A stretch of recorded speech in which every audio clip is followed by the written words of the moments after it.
Bienvenue dans la grande édition. Bonsoir.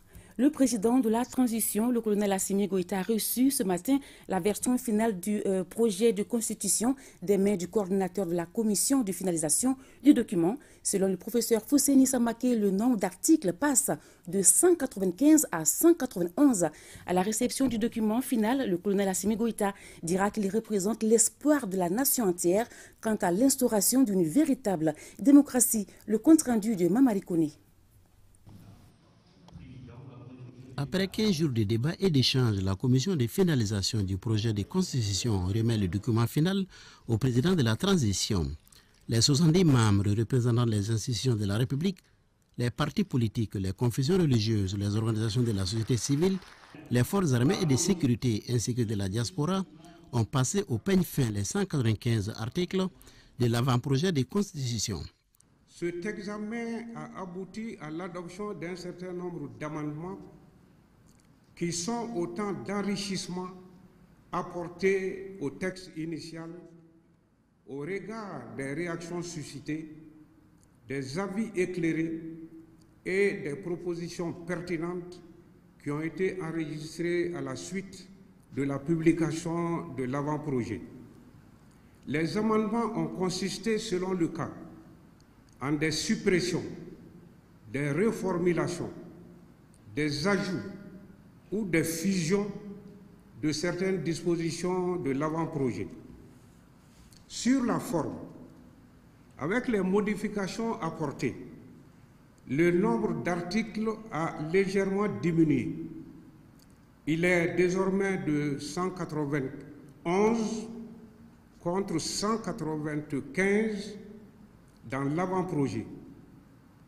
Cependant, l'architecture d'ensemble du texte est restée inchangée. Sur le fond, dira le coordonnateur, les amendements ont porté sur de nombreux articles, alinéas, phrases ou membres des phrases. Au nombre des changements marquants dans le projet, on peut évoquer, premièrement, la reformulation des articles qui traitent des langues et de la laïcité, qui, comme vous le savez, ont suscité beaucoup de controverses. Deuxièmement, l'introduction de la possibilité de dissolution de l'Assemblée nationale. Toutefois, ce levier de régulation institutionnelle est fortement encadré dans sa mise en œuvre. Troisièmement, le changement d'appellation de la seconde chambre du Parlement qui s'est traduit par donc le changement de Haut Conseil de la Nation en Sénat. Quatrièmement, la clarification du sens à donner à la notion de démission entraînant la déchéance d'un parlementaire de son mandat. Précision a été apportée sur le concept de démission. Cinquièmement, le principe de la représentation des Maliens établis à l'extérieur à l'Assemblée nationale.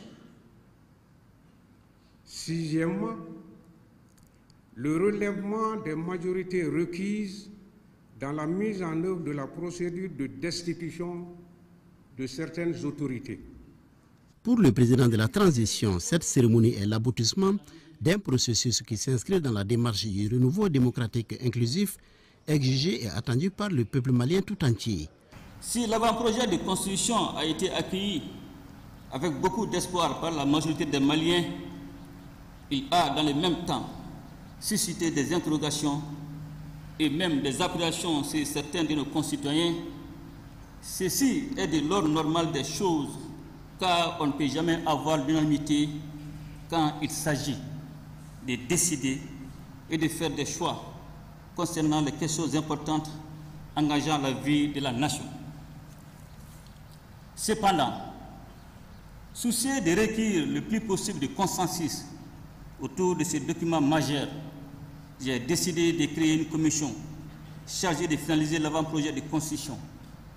L'objectif visé n'était autre que de tenir compte des préoccupations exprimées à différents niveaux en vue de maximiser les chances de rédiger définitivement un texte qui tienne compte des aspirations profondes de notre peuple comme il l'a exprimé au cours des assises nationales de la refondation. Le chef de l'État salue le travail abattu par la Commission et ne cache pas de vue l'importance d'un tel document sur la vie de la nation. Au cours de votre travail, vous n'avez pas manqué de vous faire l'écho des questionnements et des propositions d'amélioration formulées par des Maliennes et des Maliens.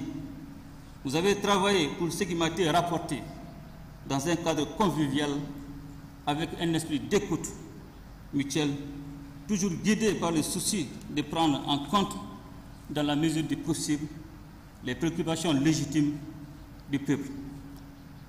Le document final que je reçois aujourd'hui cristallisera certainement l'espoir de la nation entière quant à l'instauration d'une véritable démocratie. Pour le colonel Assimi Goïta, les enjeux d'un projet de rédaction d'une constitution dans un moment de rupture politique comme celle que nous vivons actuellement sont de taille. En effet, la constitution n'est pas seulement une norme, quand bien même elle se trouve au sommet de la hiérarchie des normes. Elle est surtout et avant tout l'habillage juridique qui est donné à la vision politique du peuple à un moment déterminé de son histoire. Elle révèle comment le peuple conçoit l'organisation et le fonctionnement de l'État, les droits et devoirs des citoyens ainsi que la justice. Au dire du président de la transition, la base juridique du Mali s'est raffermie progressivement, mais l'édifice national ne tiendra qu'avec l'engagement de tous les Maliens. Nous devrons travailler à assurer la cohésion sociale et à renforcer notre État dont la souveraineté ne devrait désormais souffrir d'aucune limite que celle imposée par le peuple au nom et pour l'intérêt supérieur duquel il exerce la puissance publique. Le développement socio-économique de notre pays sur la base des libres choix du peuple est à ce prix. Aussi, dans la conduite de l'action publique et dans nos relations avec l'extérieur, nous devons constamment avoir à l'esprit les principes visant le respect de la souveraineté du Mali, le respect des choix stratégiques et des partenaires opérés par le Mali, la prise en compte des intérêts vitaux du peuple malien dans les décisions prises.